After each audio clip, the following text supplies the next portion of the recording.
You woke up in the morning and you took your dog for a morning walk, and which is your favorite thing to do. While walking, you notice abnormal tremors in your one side of your body.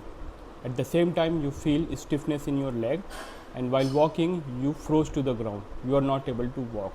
Sound frustrating? Yes, it is frustrating because 10 million people are suffering from the same condition.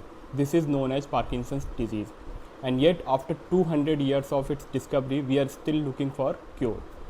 So, as a neurologist, it's my responsibility to tell everyone about the Parkinson disease. So, today we are going to talk about the history and cure about the Parkinson's disease. It was year 1817 in the city of London. A doctor started observing some abnormal features in few of his patients.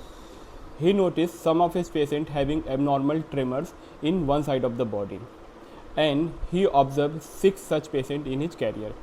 After that, he wrote a 66-page essay and defining this condition as a paralysis agitans. And yet, the full picture of this condition was yet unknown. It took nearly 40 years to understand this condition more clearly.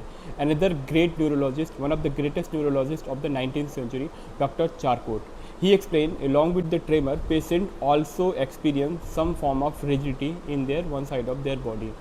When the symptom becomes so severe, they freeze while walking.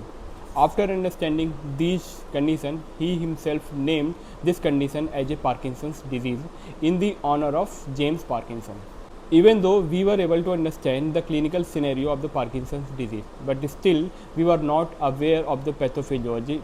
We were not aware about the pathophysiology of this, and we were also clueless about what part of the brain is mainly responsible for this kind of symptom.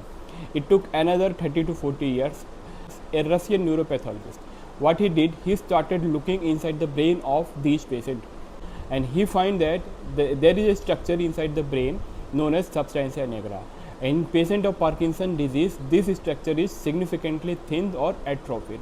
So he concluded that the symptoms of Parkinson disease because of the involvement of substantia nigra. We were able to localize the symptoms of Parkinson disease to substantia nigra, but still the main molecular culprit which is responsible for all these symptoms was still unknown. Then it took another 20 to 30 years to understand this particular molecule. After 30 years, a Austrian scientist discovered that the deficiency of dopamine in this particular structure, substantia nigra, is responsible for the symptoms of the Parkinson disease. And discovery of this molecule, deficiency of this molecule inside the substantia nigra, has changed the treatment of Parkinson disease forever.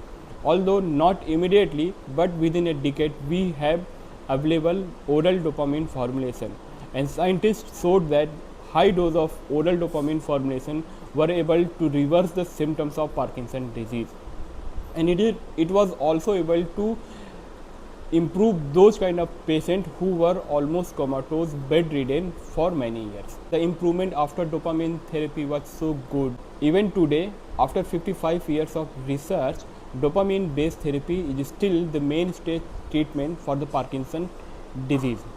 And the story of the Parkinson disease does not end here. Since 1997, FDA has approved the deep brain stimulation therapy for the Parkinson disease, and it shows significant recovery in these patients.